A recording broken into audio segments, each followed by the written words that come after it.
Hello students, आज इस video में करेंगे सीबीएसई बोर्ड परीक्षा 2021 में नए पैटर्न के हिसाब से भाग ब के जो स्रोत आधारित 1 अंक वाले प्रश्न होते हैं, यानी कि पार्ट बी में सोर्स बेस्ड 1 मार्क क्वेश्चन आते हैं जो बोर्ड परीक्षाओं में बार बार पूछे गए सवाल हैं। इंपॉर्टेंट क्वेश्चंस हैं और ये इस सैम्पल पेपर सीरीज जो कि 5वीं सैम्पल पेपर है उसका 26वां ये जो वीडियो है।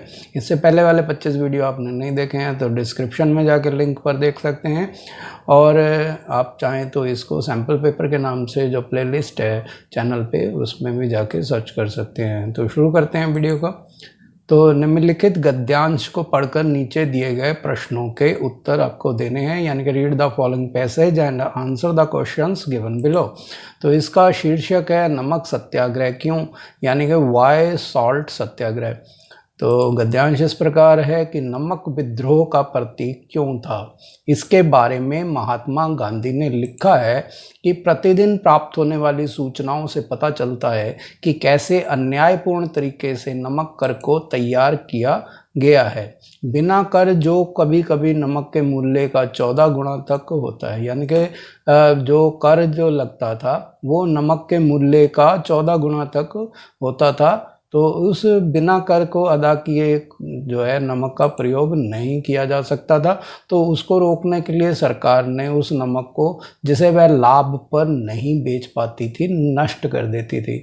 यहाँ इसका कहने का मतलब ये है कि नमक जैसी ज़रूरी चीज़ पर 14 गुना तक टैक्स उसके मूल्य के इतने गुना लगा दिया जाता था। मान लो 1 रुपये का नमक है तो उस पर 14 रुपये तक टैक्स हो जाता था। तो इस तरह से मूल्य का 14 गुना तक टैक्स होता था, और अगर उसको कोई अदा नहीं कर पाता था तो वो सरकार जो है, क्योंकि इतना भारी भरकम पैसा देने की किसी की हिम्मत नहीं होती थी, तो सरकार उसे कम रेट पर ना बेचना पड़े, क्योंकि ख़रीदार कम हो जाने पर डिमांड एंड सप्लाई का रूल लागू होता है। जैसा कि इकोनॉमिक्स के बच्चे इसे अच्छे से समझते होंगे कि अगर जनता उसे खरीद नहीं पाएगी तो धीरे धीरे उसका मूल्य स्वयं ही कम हो जाता है।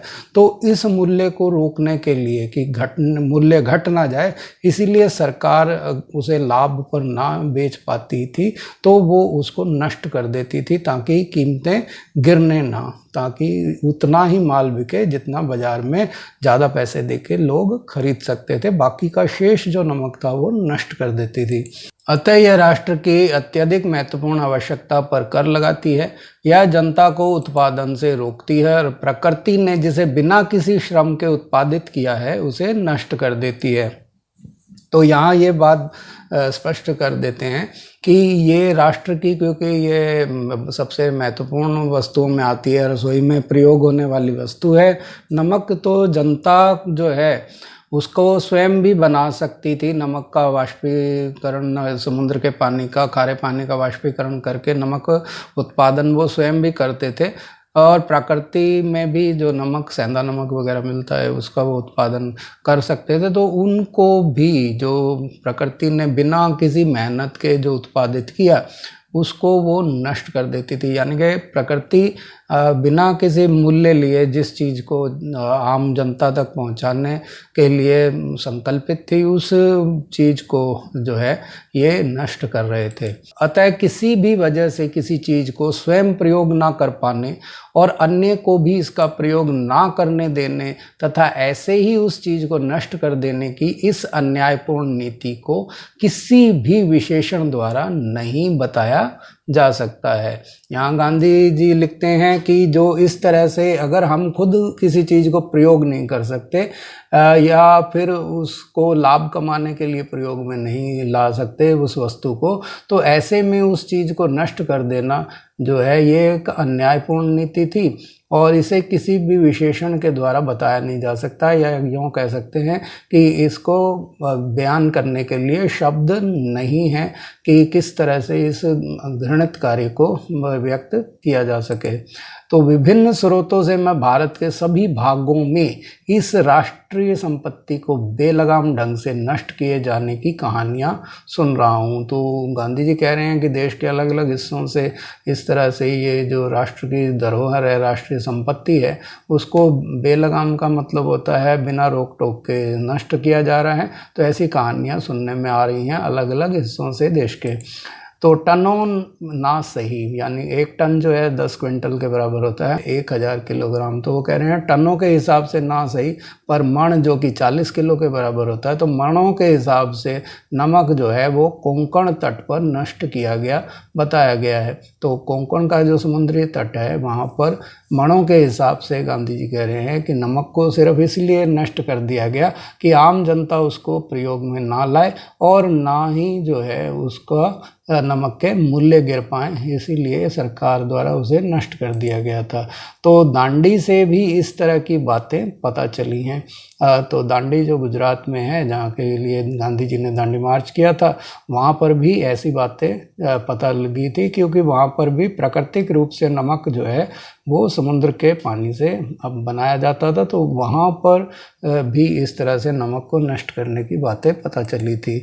तो जहाँ कहीं भी ऐसे क्षेत्रों के आसपास रहने वाले लोगों द्वारा अपने व्यक्तिगत प्रयोग हेतु प्राकृतिक नमक उठा ले जाने की संभावना दिखती है, वहाँ तुरंत अधिकारी नियुक्त कर दिए जाते हैं जिनका एकमात्र कार्य विनाश करना होता है।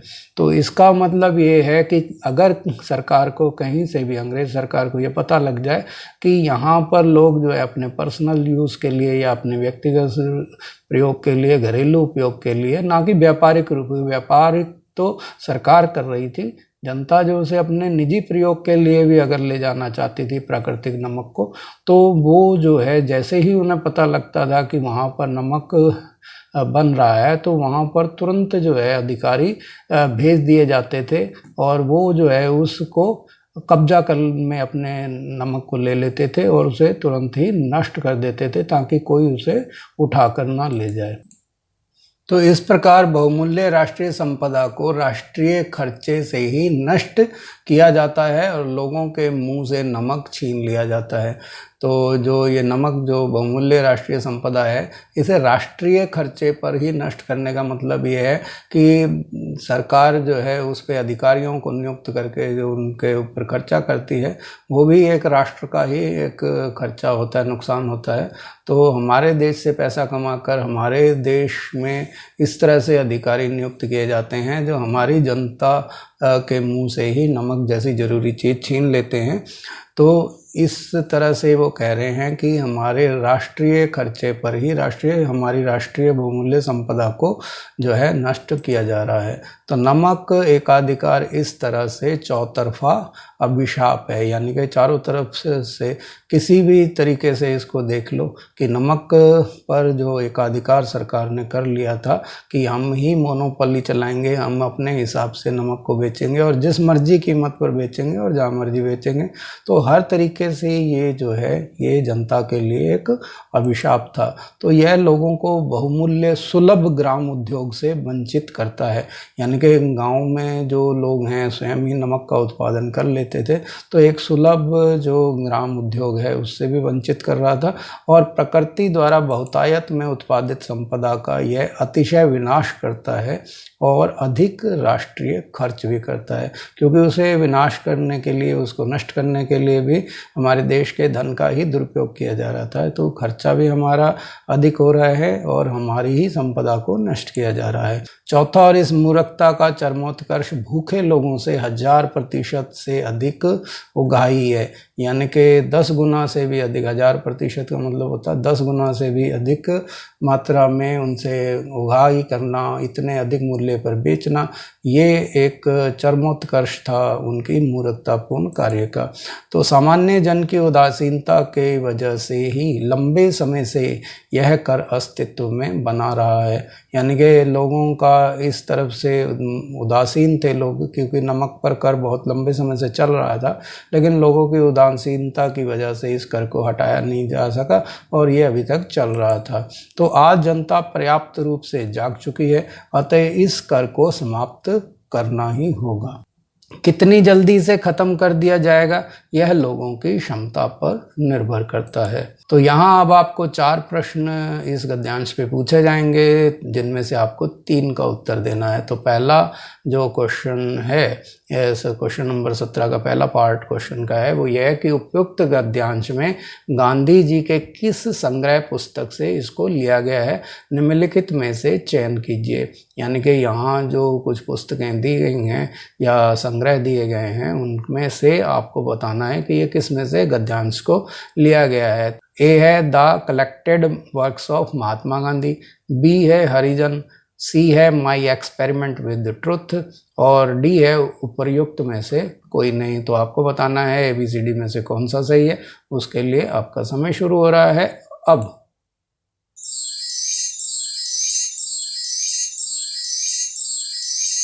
तो इसका जो सही जवाब है वो है A, the collected works of Mahatma Gandhi. Question number 2 है, नमक एकाधिकार के संदर्भ में गांधी जी ने कुशल समझदारी की व्याख्या किस प्रकार की है। तो इसके ऑप्शन है, नमक एक आवश्यक खाद्य वस्तु है, बी है समझदारी का उदाहरण यह था कि नमक का प्रयोग प्रत्येक भारतीय के घर पर अवश्य होता था लेकिन इसके बावजूद लोगों को घरेलू प्रयोग के लिए नमक बनाने से रोका गया, और सी है कि नमक अधिक खाने से रक्त दबाव यानी कि ब्लड प्रेशर जो है वो बढ़ता है, और डी है नमक अधिक खाने से व्यक्ति को गुस्सा अधिक आता है। तो यहाँ वो कह रहे हैं कि गांधी जी ने कहा कि जो ये नमक का एकाधिकार है वो एक कुशल समझदारी थी उनकी अंग्रेजों की। तो उसके पीछे क्या कारण हो सकता था इनमें से ABCD में से, कि वो एक आवश्यक खाद्य वस्तु थी इसीलिए एकाधिकार कर लिया गया, या फिर जो है प्रत्येक भारतीय को इसकी ज़रूरत होती थी और उन्हें घरेलू उपयोग के लिए भी इसे बनाने से मना कर दिया गया, और तीसरा ये है कि इससे ब्लड प्रेशर यानी कि रक्त दबाव बढ़ जाता है, और या इसको अधिक खाने से गुस्सा अधिक आता है नमक खाने से, क्योंकि जब ब्लड प्रेशर बढ़ जाएगा तो गुस्सा आता है व्यक्ति को। तो कौन सा इसका कारण ठीक है, उसके लिए आपका समय शुरू हो रहा है अब।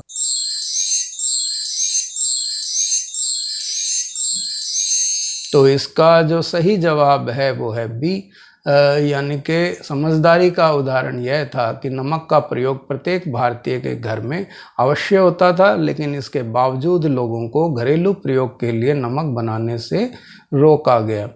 क्वेश्चन नंबर 3 है, गांधी जी की नमक विरोधी चुनौती का महत्व निम्नलिखित में से कौन सा था, यानी कि which of the following was the significance of Gandhi ji's anti salt challenge.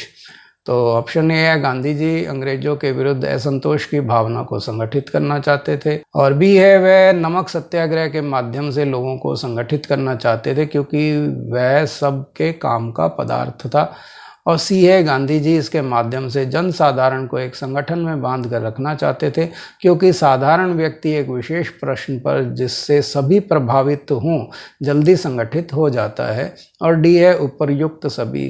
तो आपको बताना है कि ABCD में से कौन सा सही है, उसके लिए आपका समय शुरू हो रहा है अब।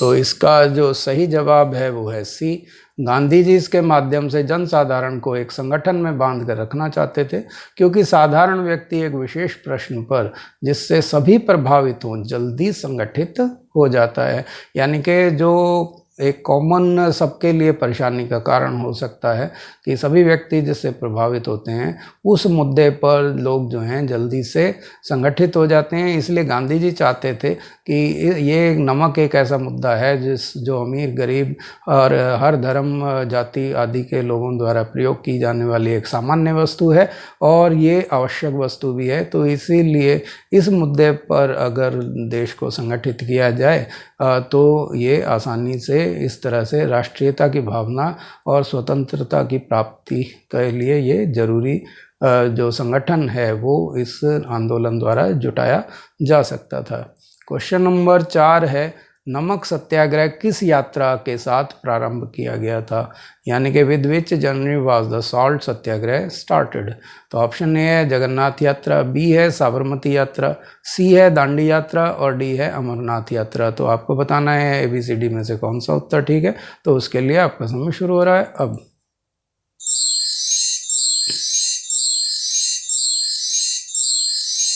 तो इसका सही जवाब है सी, दांडी यात्रा।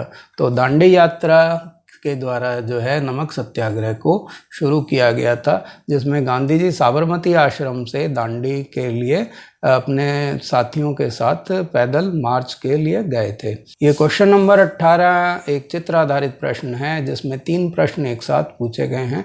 तो आपको इन तीनों प्रश्नों का एक साथ आंसर देना है।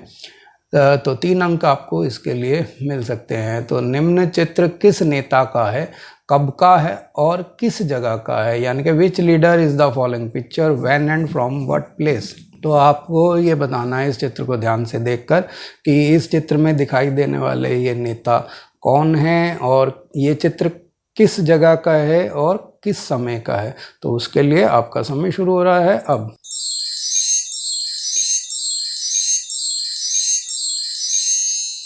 तो इसके साथ ही समय समाप्त हुआ। अब इसका उत्तर जो है वो इस प्रकार है कि ये चित्र जो है गांधी जी का है, जो कि फरवरी 1908 में दक्षिण अफ्रीका के शहर जोहान्सबर्ग में ये खींचा गया था।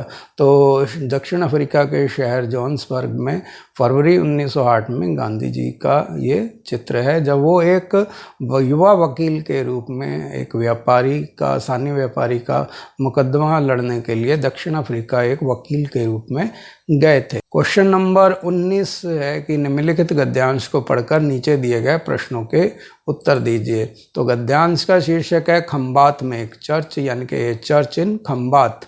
तो खंबात की खाड़ी जो है ये गुजरात में पड़ती है।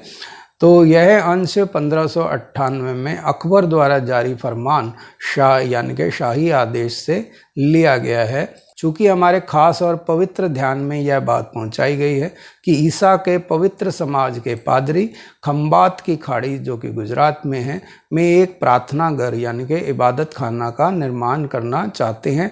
इसके लिए एक महान आदेश पत्र जारी किया जाता है, यानी कि ये अकबर के द्वारा जो फरमान जारी किया गया है उसकी भूमिका बताई गई है कि ये फरमान क्यों जारी किया गया है। तो ये 1598 में जो फरमान जारी किया गया था उसी का एक अंश है, यानी कि हिस्सा है कि ये जो फरमान है ये हमारे पास ये बात पहुंचाई गई, यानी कि अकबर तक ये बात पहुंचाई गई कि ईसा के पवित्र समाज के यानी कि ईसाई लोग जो हैं उनके पादरी जो हैं वो खंबात की खाड़ी में, जो वहाँ पे गुजरात में जगह है, वहाँ पर एक प्रार्थना घर या गिरजाघर जो है उसको बनाना चाहते थे। इसलिए एक आदेश जो है वहाँ पे आदेश पत्र जो है वो जारी किया गया कि खंबात के उच्चाधिकारी उसमें आड़े ना आएं, बल्कि उन्हें चर्च बनाने दें ताकि वे अपने ढंग से पूजा कर सकें। यह आवश्यक है कि सम्राट के आदेश का पूरा पालन हो। साथ ही उन्होंने अधिकारियों को निर्देशित किया कि पूरी तरह से उनके आदेश का पालन होना चाहिए, यानी कि उनको निर्माण कार्य से, चर्च के निर्माण कार्य से रोकना नहीं है और उसमें किसी तरह की बाधा नहीं पहुंचानी है। तो उपर्युक्त स्रोत में अकबर की धार्मिक नीति की झलक मिलती है, यानी कि अकबर के पास अकबर जो कि एक मुस्लिम था और उसके जब कानों तक ये बात पहुंची कि गुजरात जो उसके अंडर कंट्रोल आता था और उसमें खंबात की खाड़ी में ईसाई लोग जो हैं एक चर्च या गिरजाघर बना रहे हैं, तो वो सामान्य रूप से ये होता है कि राजा अपने ही धर्म के धर्म स्थलों को बनाने की इजाज़त देता है, दूसरे धर्म के लोगों को नहीं। तो उन्होंने अपने अधिकारियों को कहा कि उन्हें जो है नुकसान ना पहुंचाया जाए, उनके काम को ना रोका जाए और ये भी बात का ध्यान रखा जाए कि जब वो चर्च बना लें ताकि वो अपने जो धर्म है उसके पूजा का जो भी उनका तरीका है उसका सही तरीके से पालन कर सके। तो इससे पता लगता है कि अकबर की धार्मिक नीति जो है वो काफ़ी उदार थी। तो अकबर ने अपने शासनकाल में जजिया कर हटाने के साथ धार्मिक स्वतंत्रता भी प्रदान की।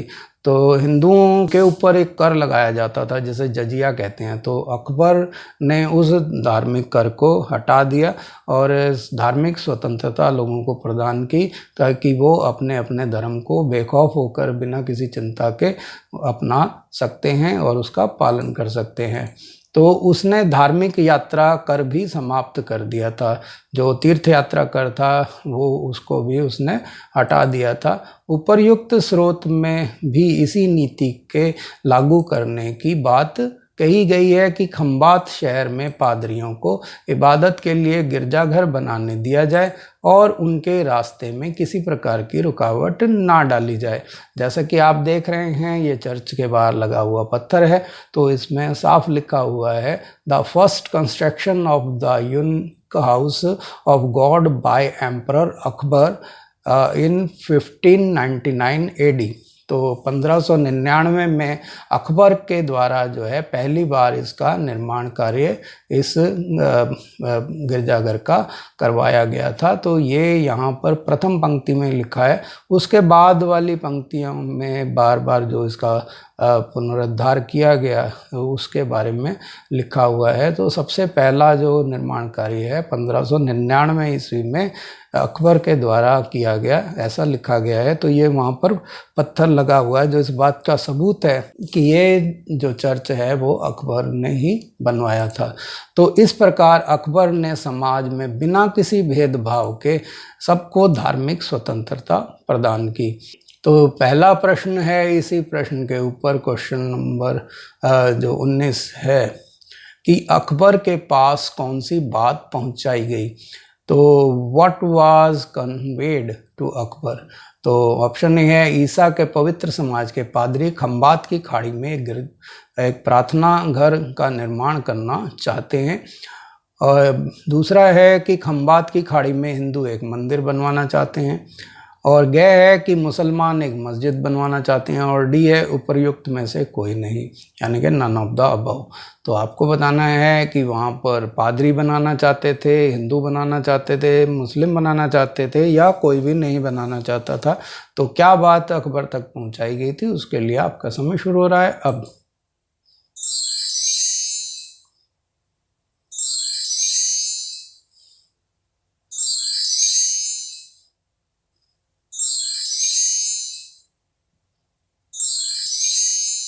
इसके साथ ही समय समाप्त हुआ। इसका उत्तर है ए, यानी कि ईसा के पवित्र समाज के पादरी खंबात की खाड़ी में एक प्रार्थना घर का निर्माण करना चाहते हैं, ऐसा अकबर के पास बात पहुंचाई गई थी। तो इस चित्र में आप उसी गिरजाघर को देख रहे हैं जो अकबर के गिरजाघर के नाम से प्रसिद्ध है, जिसका निर्माण अकबर महान ने स्वयं खंबात की खाड़ी में करवाया था। क्वेश्चन नंबर 2 है, अकबर ने निम्नलिखित में से कौन सी आज्ञा जारी की है। Which of the following orders has been issued by Akbar. तो ए है इख्तियार पत्र यानी कि वारंट लेटर, बी है आज्ञा पत्र यानी कि मैंडेट, सी है फरमान यानी कि डिक्री, और डी है हुक्मनामा यानी कि कमांडमेंट। तो आपको बताना है कि ABCD में से कौन सा उत्तर ठीक है। तो उसके लिए आपका समय शुरू हो रहा है अब।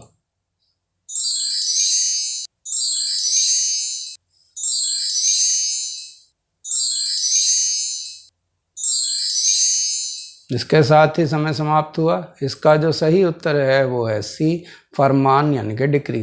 तो अकबर ने ये फरमान जारी किया। अब एक स्थान पर इसमें आदेश पत्र का भी जिक्र है, तो अगर ऑप्शन में आदेश पत्र दिया जाता है तो फिर आप उसको भी ठीक करके लिख सकते हैं। तो क्योंकि दोनों का ही यहाँ पर जिक्र आया है, जैसा कि यहाँ पर लिखा है कि एक फरमान जारी किया गया यानी कि शाही आदेश जारी किया गया, और फिर इधर लिखा गया है कि इसके लिए एक महान आदेश पत्र जारी किया गया। तो फरमान, शाही आदेश और आदेश पत्र तीनों ही जो शब्द हैं वो इसका सही जवाब हो सकते हैं। तो यहाँ वो फरमान आपको दिखाया जा रहा है जो अकबर ने इस चर्च को बनाने के लिए जारी किया था। क्वेश्चन नंबर 3 है, अकबर ने क्या बनने देने का आदेश दिया। निम्नलिखित में से एक का चयन कीजिए। What did Akbar order to be made, choose one of the following. तो ऑप्शन ए है मंदिर यानी कि टेम्पल, बी है मस्जिद यानी कि मॉस्क, सी है गिरजाघर यानी कि चर्च, और डी है गुरुद्वारा। तो आपको बताना है ABCD में से कौन सा सही है। तो उसके लिए आपका समय शुरू हो रहा है अब।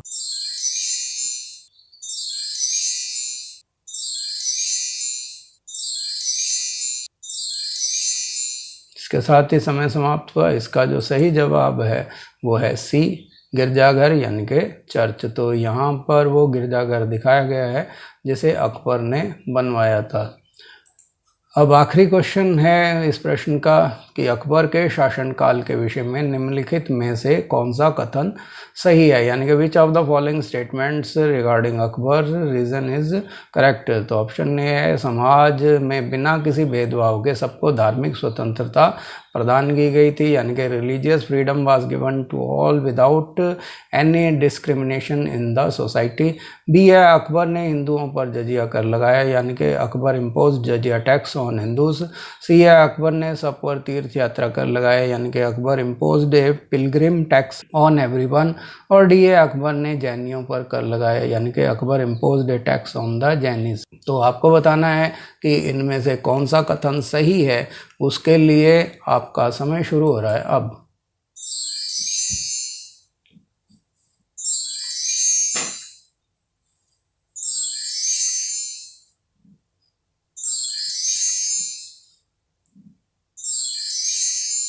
इसके साथ ही समय समाप्त हुआ। इसका सही उत्तर है ए, यानी कि समाज में बिना किसी भेदभाव के सबको धार्मिक स्वतंत्रता प्रदान की अकबर ने। ये कथन जो है वो सही है। आपने जो अपना कीमती समय दिया उसके लिए धन्यवाद। अपना स्कोर कैलकुलेट करके बताइए कि 9 में से आपको कितने अंक मिले हैं। अगर वीडियो पसंद आए तो लाइक का बटन दबाएं, और अगर मेरे चैनल को आपने सब्सक्राइब नहीं किया है तो इसको रेड बटन दबा के सब्सक्राइब कर लें, ताकि आने वाले वीडियोस के नोटिफिकेशन आपको मिलते रहें। तो ये चैनल फ्री एजुकेशन आपको प्रदान करता है। तो सभी बच्चे जो हैं इस वीडियो को ज़्यादा से ज़्यादा, इसके लिंक को हर प्लेटफॉर्म पर सोशल मीडिया के शेयर करें, ताकि और लोग भी इसका लाभ उठा सकें। धन्यवाद।